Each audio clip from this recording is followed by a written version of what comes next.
Right, hello again from Arthur Brown Photography. In my last video, I did an unboxing of the new Panasonic Leica 9mm f1.7. I'm now going to do a review of that lens in a bit more detail.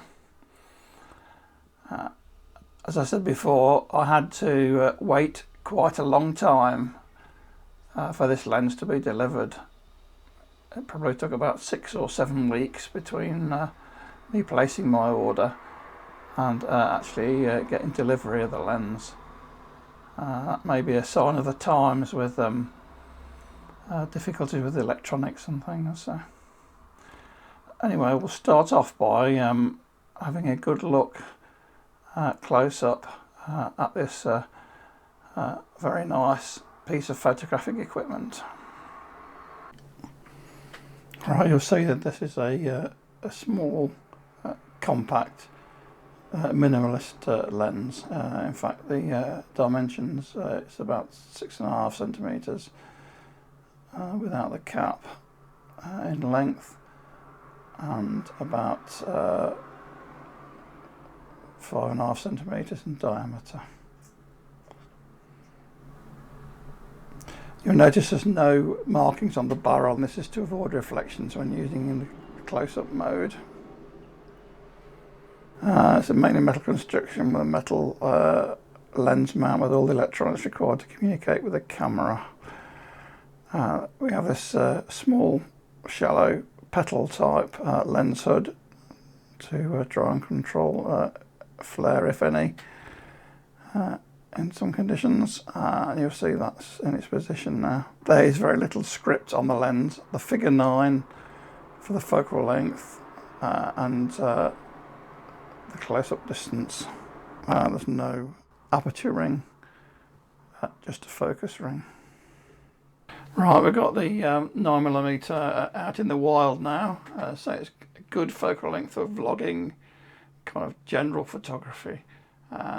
And also, one thing that surprised me is the nice level of detail that it will record.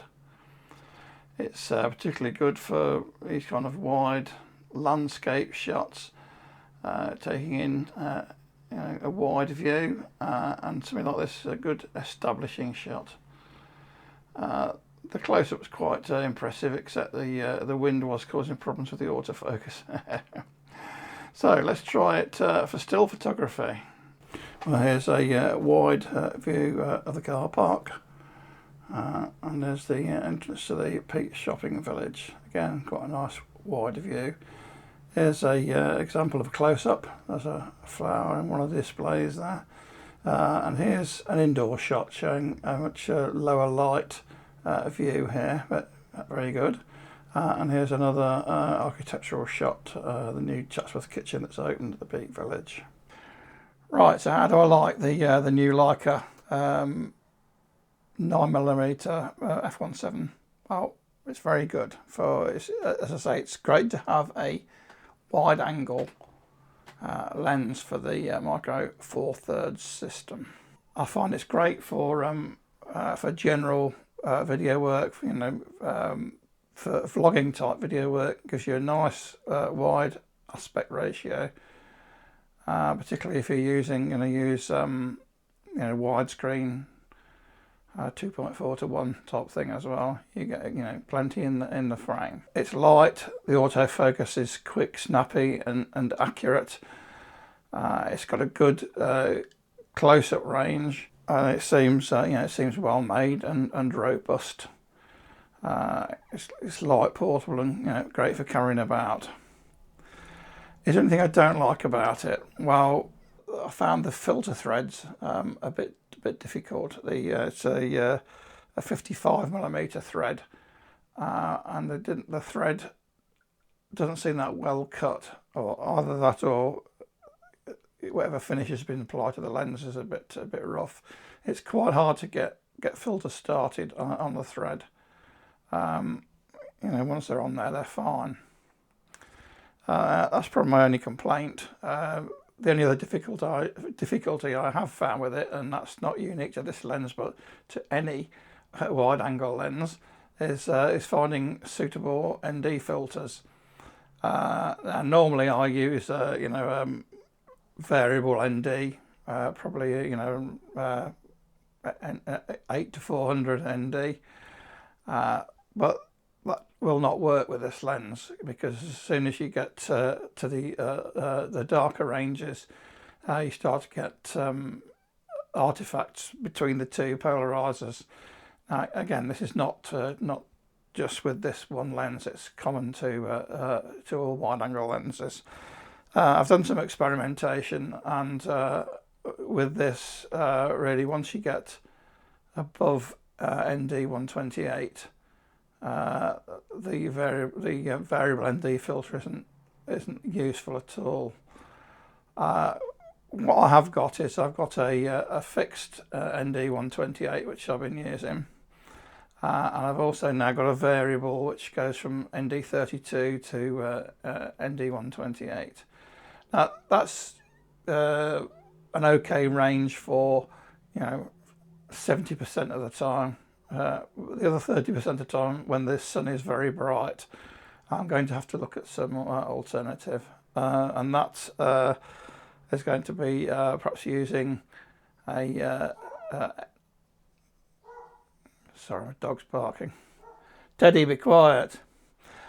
Using obviously a darker fixed filter. What I have got is I've got the hold on a second. I've got a Leica filter system.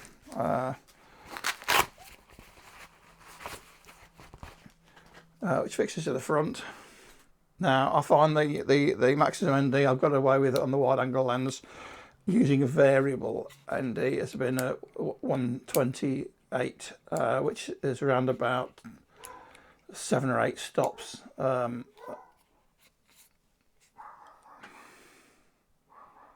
Hold on, let me shut the door. Right, it's about 7 or 8 stops of ND. Obviously on a very bright day I may well want more than that, so with the Leica filter I've actually got a 10 stop and a 20 stop. Now obviously 20 stops useless for anything but massive long exposures, but the 10 stop one is pretty good actually for very, very bright days, so I'll use that. But as I say, most of the time, if it's a bit further away from midday and it's not too bright, you can get away with a variable ND up to ND 128 anyway. But that's the only problem. But that's, again, as I'll say that again, it's not just this lens. It's I've had the same problem with super wide angle lenses on full frame cameras. So, but apart from that, I'm very, very, very pleased. So I did take the camera out to our local market. I'm going to put a bit of video on that I shot, and that was actually shot using the ND 128 fixed filter, and which was getting me an aperture range of anything between 1.7 and a f5.6. Perfectly usable for for this type of lens, and I'm very happy with that.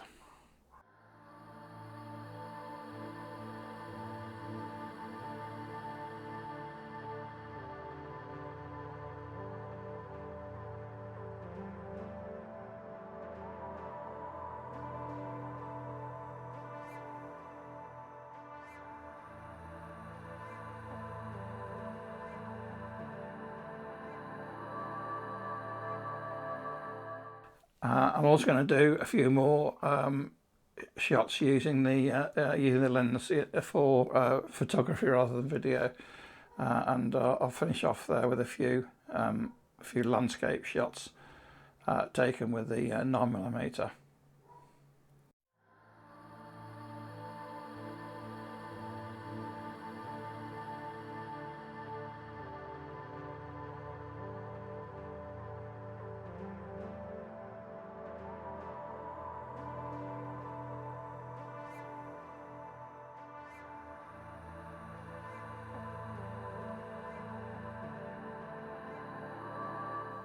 It is quite a game changer for for Leica and Panasonic and the Micro Four Thirds system.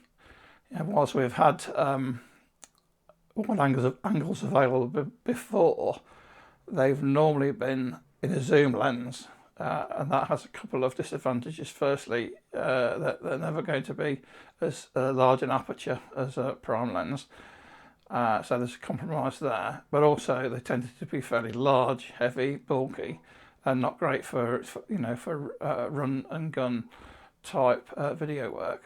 So I'm pleased that I've managed to get one of these 9mm f1.7s at an early stage, and now I'm going to get out there and use it.